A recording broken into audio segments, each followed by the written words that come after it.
Hare Nama Hare Nama eva kevalam Kalo nasteva nasteva nasteva gatiranyatan Hare Nama Hare Nama eva kevalam Kalo nasteva nasteva nasteva gatiranyatan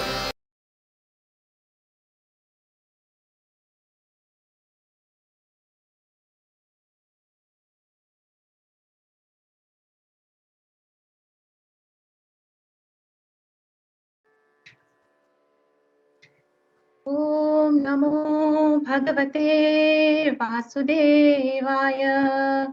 ओम नमो भगवते वासुदेवाय। ओम नमो भगवते वासुदेवाय।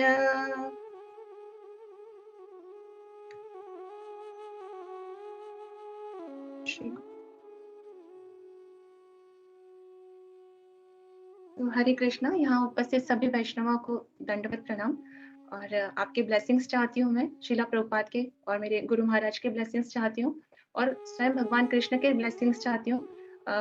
मुझे आज ये सौभाग्य प्राप्त हुआ है कि श्रीमद् भागवतम के बहुत ही महत्वपूर्ण श्लोक को मैं आपके सामने डिस्कस कर सकूं और कुछ भी त्रुटि होगी तो मैं आप सभी सीनियर वैष्णवास को दंडवत प्रणाम करके ये प्रार्थना करती हूँ कि उस त्रुटि को आप ठीक करें, एंड ऑफ द लेक्चर में मेरी गलतियों को बताएं, जिससे कि मैं आगे जाकर के इस सेवा में और ज्यादा अच्छे से जो है वो श्रील प्रभुपाद की सेवा में अपना योगदान दे सकूं।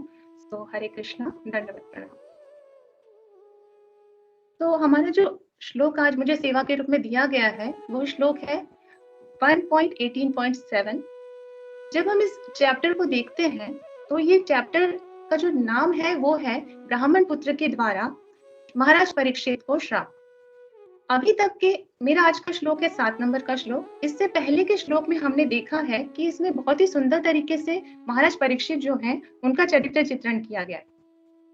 जब महाराज परीक्षित को, ये कथा हम सभी जानते हैं कि जब महाराज परीक्षित को शमीक ऋषि के पुत्र जो श्रृंगी ऋषि थे, जो कि ब्राह्मण पुत्र थे, उन्होंने श्राप दिया था।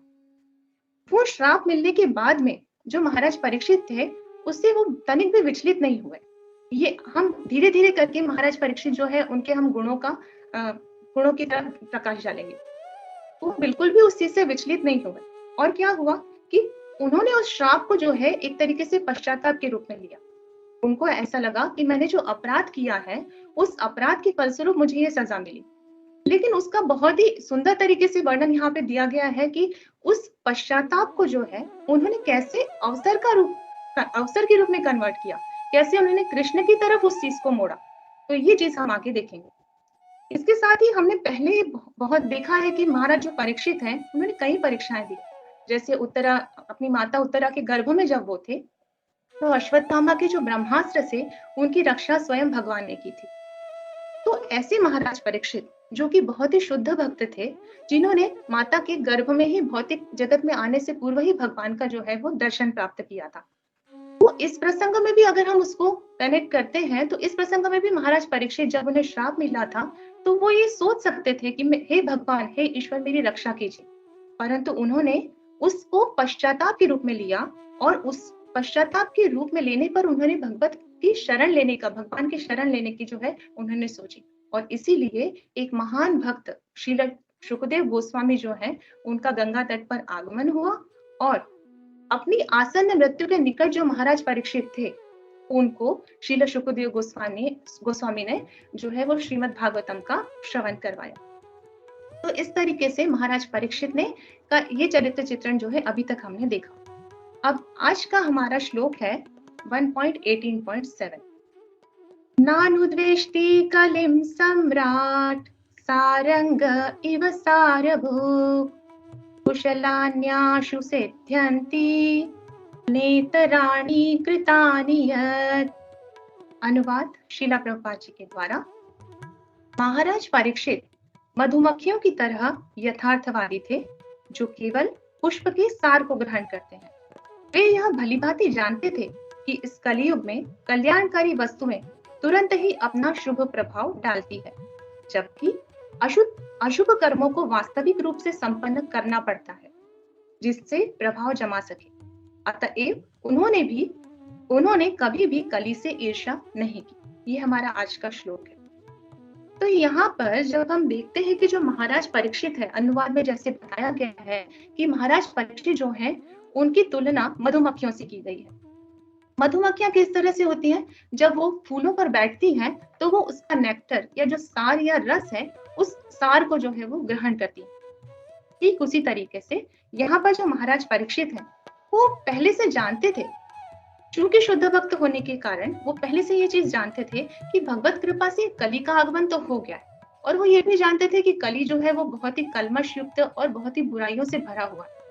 तो इस कलियुग के आगमन पर उन्होंने हरिनाम रूपी जो मधु है उसका उन्होंने पान करना ज्यादा उचित समझा।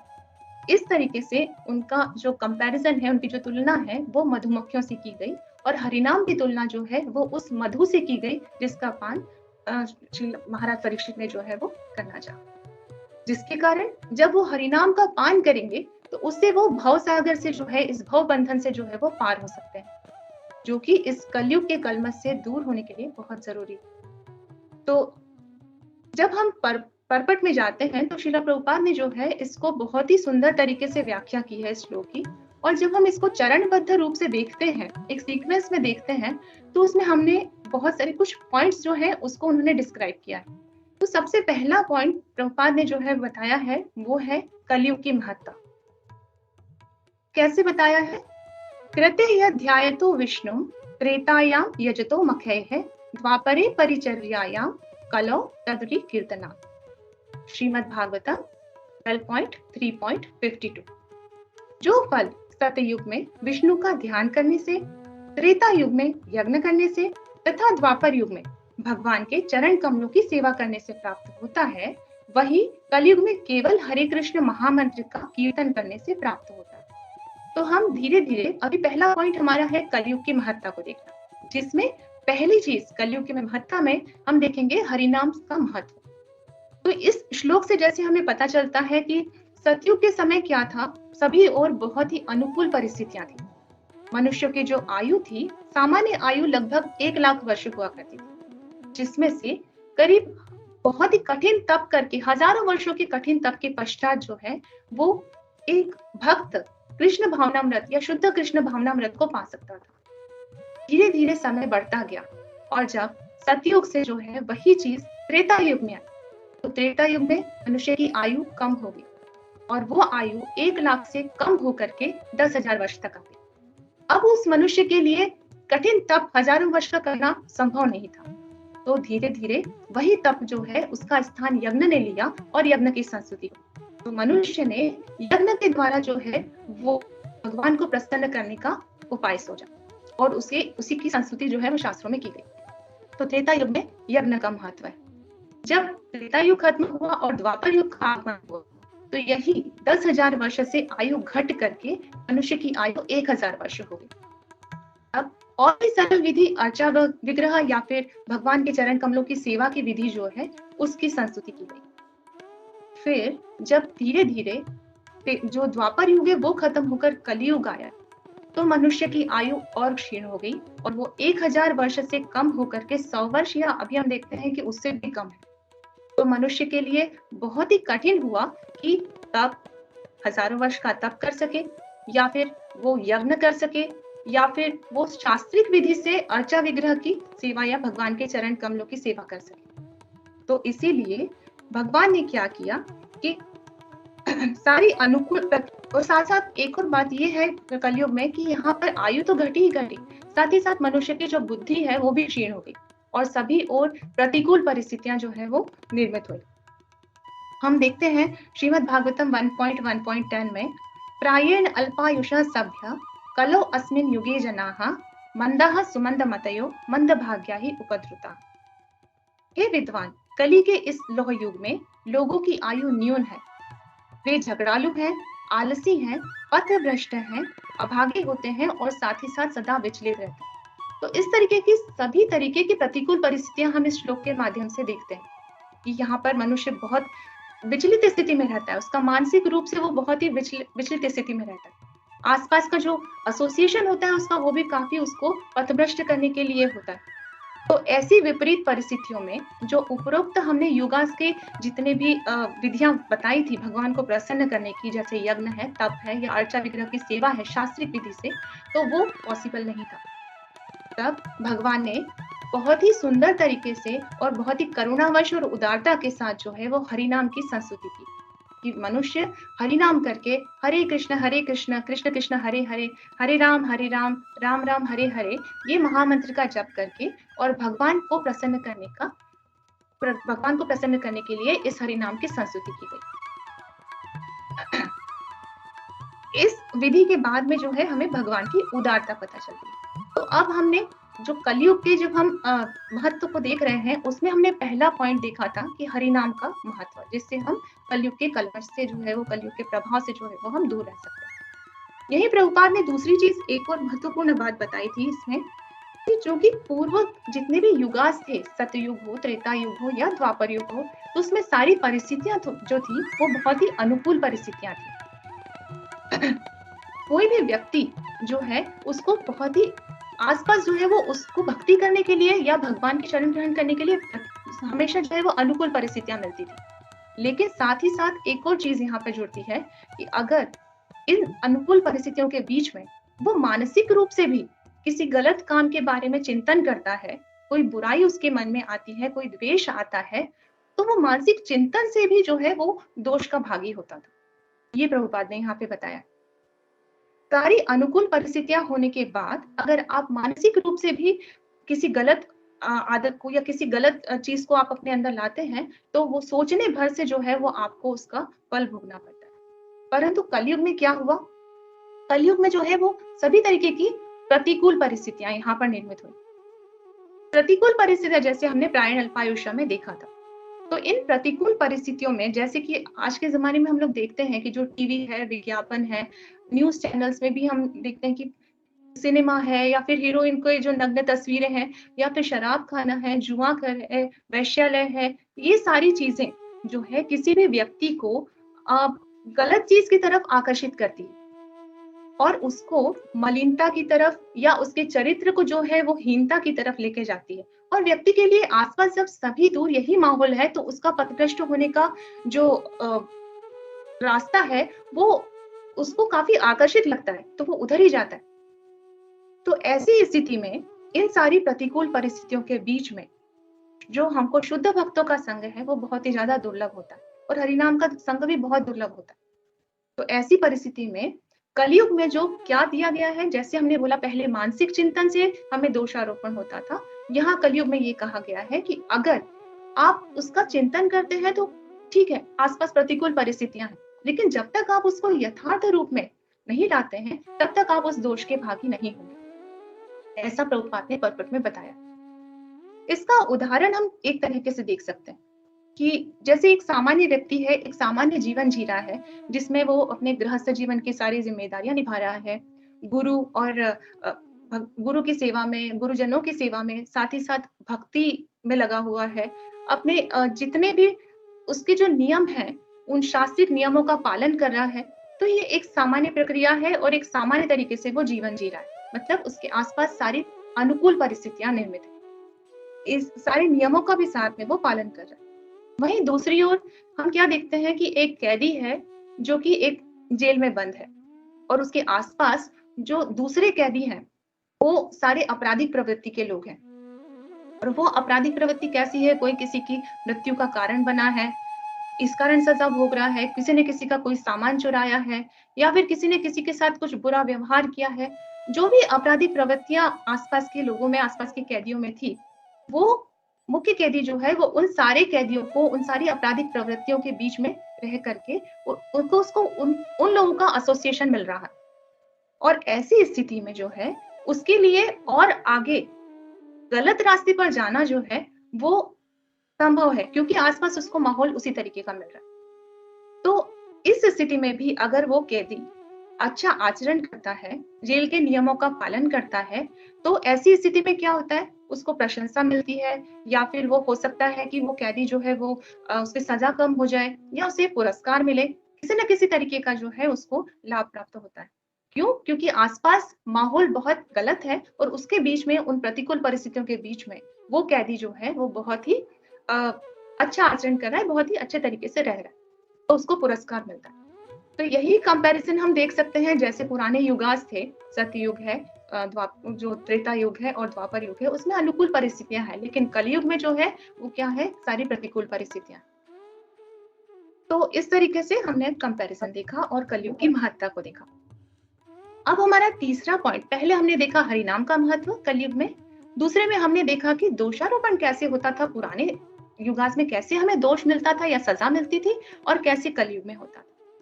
अब हमारा तीसरा पॉइंट यहाँ पे ये आता है कि अच्छा पॉइंट है ये कि कलयुग में क्या हमें लाभ प्राप्त होता है, ये प्रभुपाद ने बताया है। हरे कलयुग में कैसे लाभ हरे प्राप्त कृष्ण होता माता है? जी। जी माता जी। सॉरी माता जी, रियली वेरी सॉरी माता जी। जी आपका काफी टाइम से, मतलब स्टार्टिंग से आपका वीडियो है ना जी बंद आ रहा है, मतलब आपका सिर्फ आवाज आ रहा है, वीडियो बिल्कुल नहीं चल रहा आपका।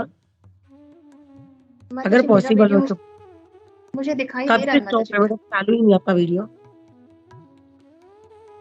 हाँ, 1 मिनट माता जी, देखते हैं।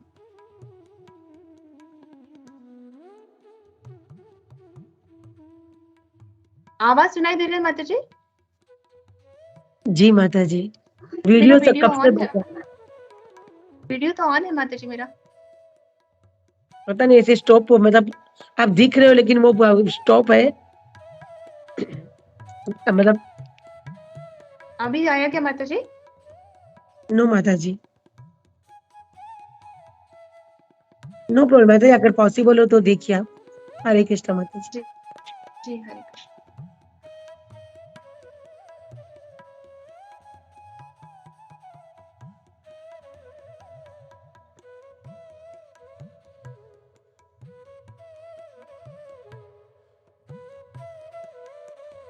वन सेकेंड माता जी, जस्ट ट्राई कर।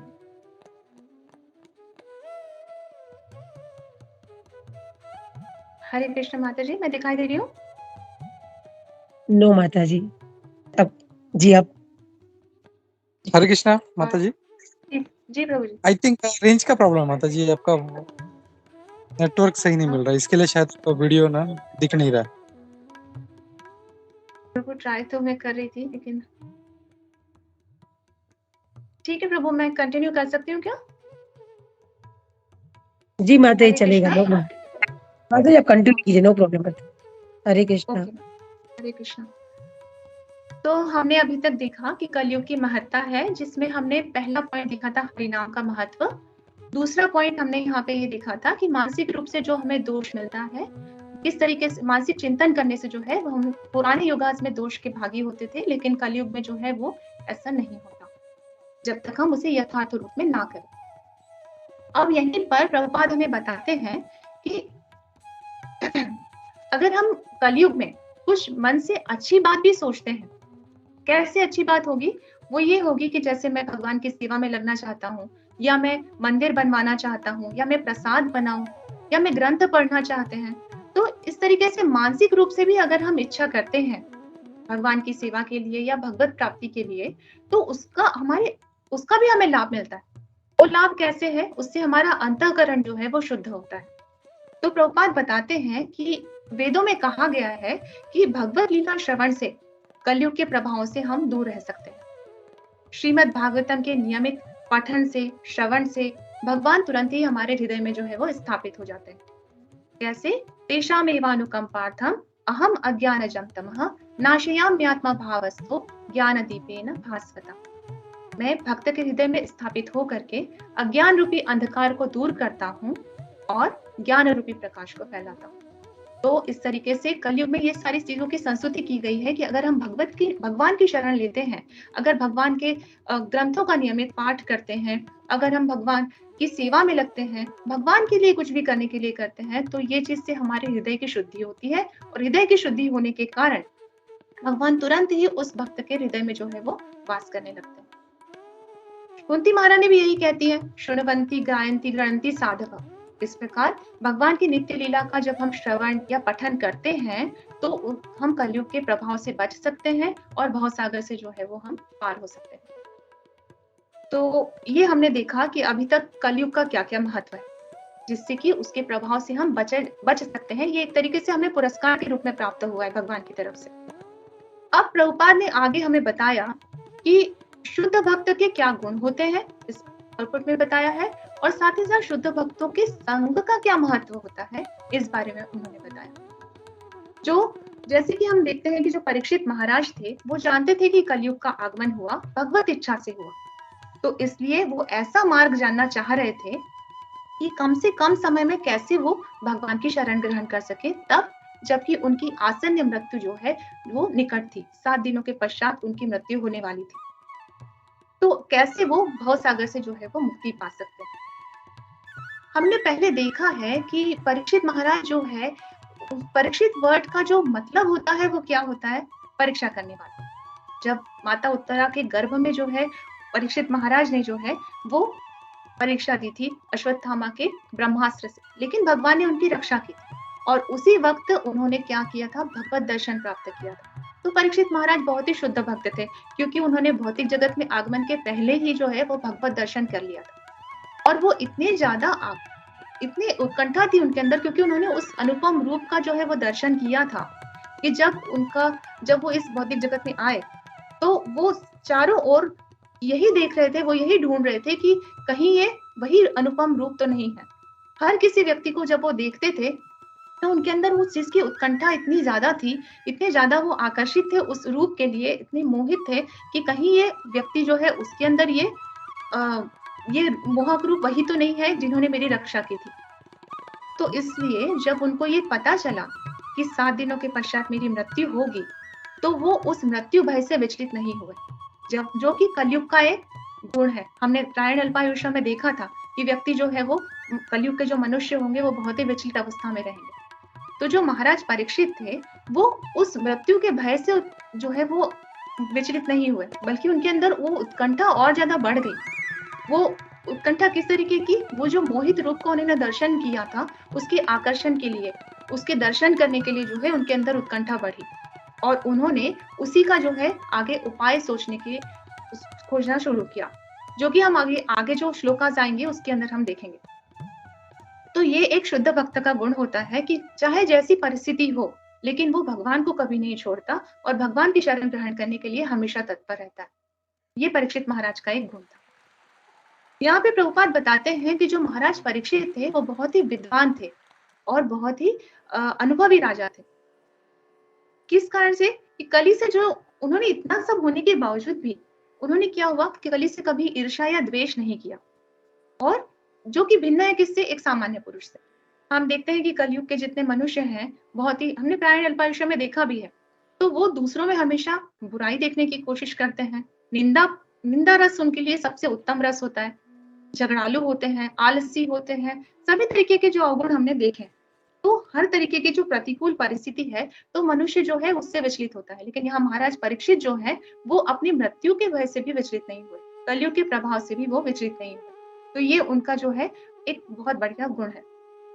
फिर प्रभुपाद जी बताते हैं कि जो महाराज परीक्षित थे, उन्होंने जब कली ने उनकी शरण ग्रहण की, तो चूंकि कली उनका शरणागत था तो उसके लिए उन्होंने सही तरीके से व्यवस्था की, उसे जो स्थान देना थे, नियत स्थान थे, वो स्थान उन्होंने उसे दिए।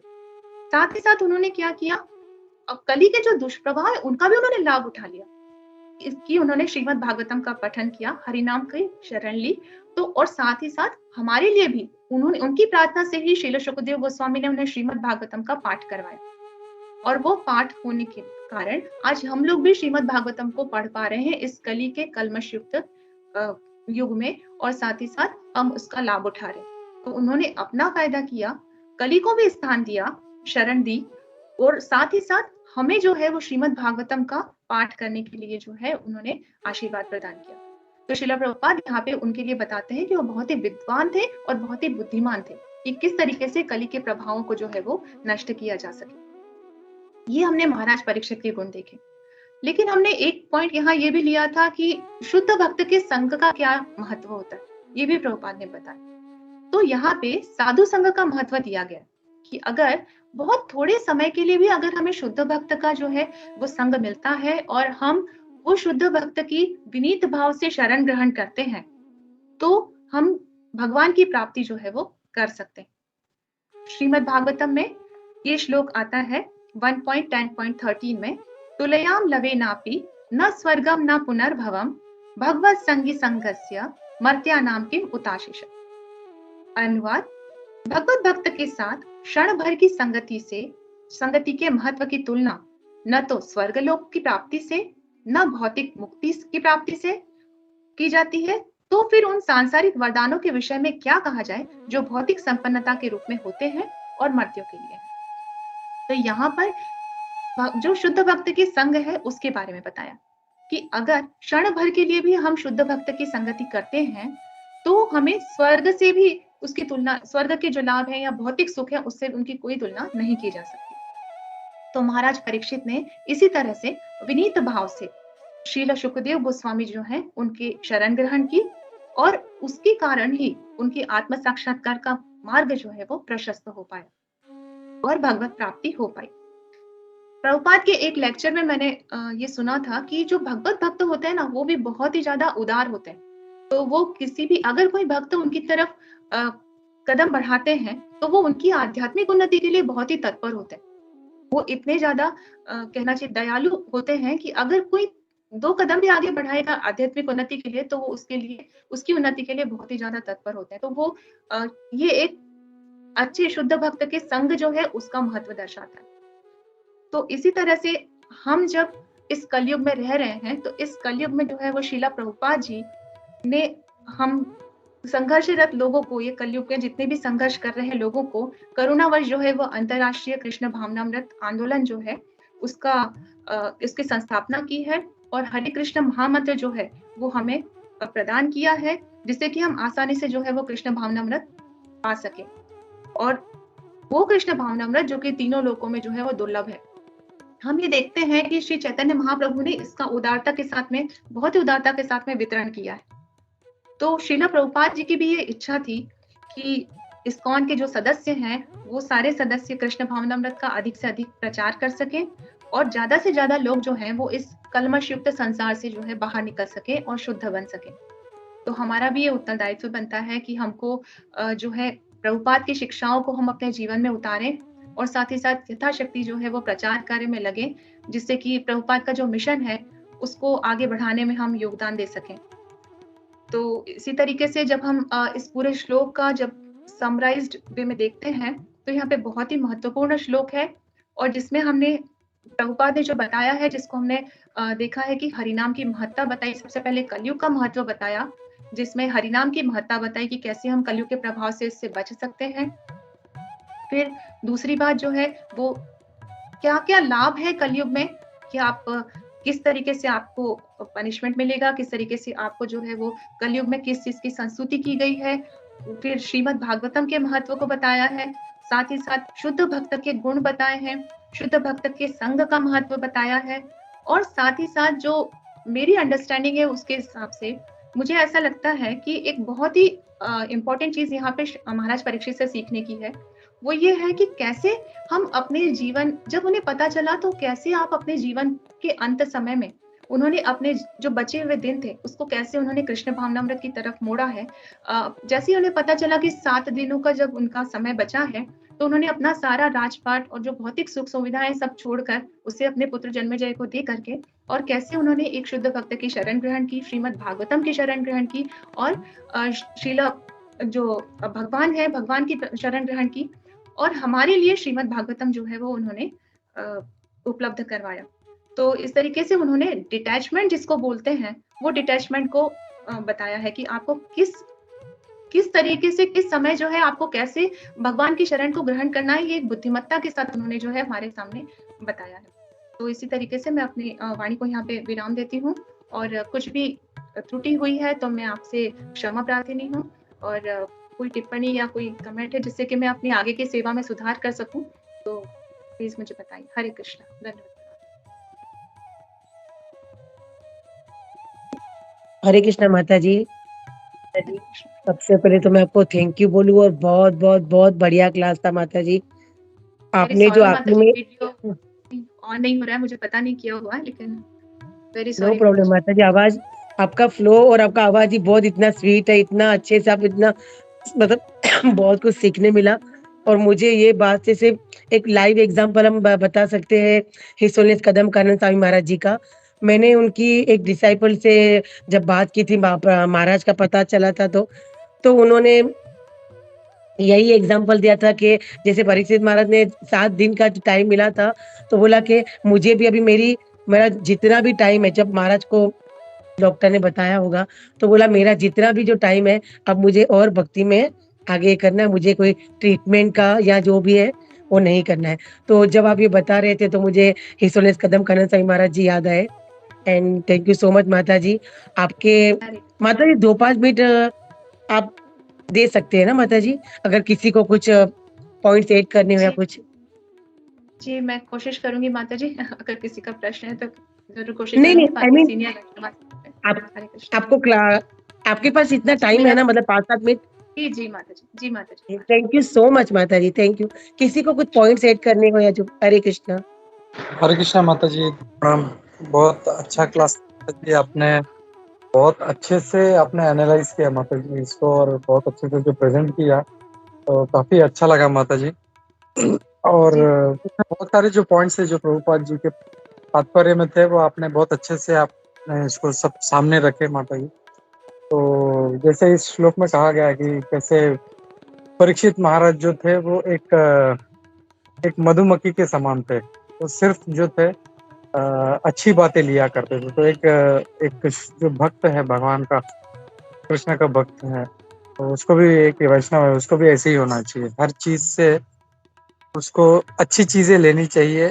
और जैसे प्रभुपाद जी भी तात्पर्य में अ, एक जगह पे उनके एक तात्पर्य में प्रभुपाद जी बोलते हैं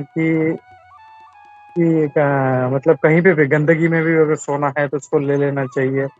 और जी, और एक बोलते हैं कि अगर कोई एकदम लो लो क्लास फैमिली से अगर कोई लड़की है तो उससे भी विवाह कर सकते हैं।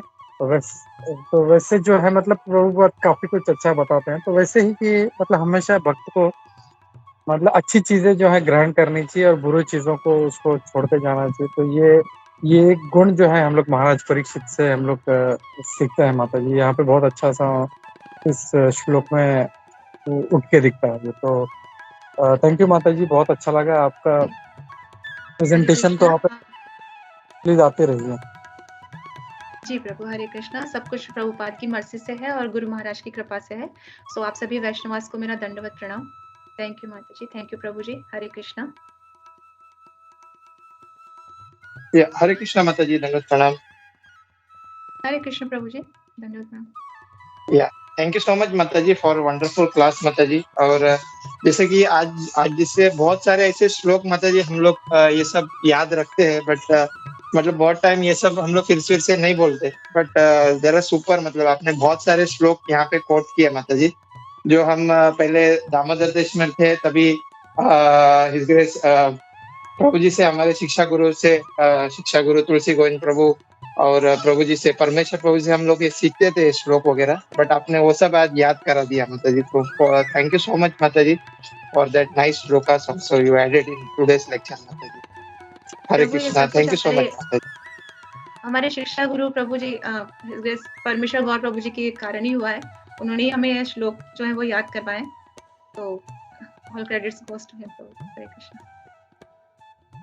कल उन्हीं का सेशन है माता जी 11:30 बजे। परमेश्वर प्रभु जी जी कल आ रहे हैं भगवत गीता के लिए। तो अगर जी हो सके तो आप लोग भी आइएगा माता जी। हरे कृष्णा। जी बिल्कुल प्रभु, बिल्कुल। हरे कृष्ण।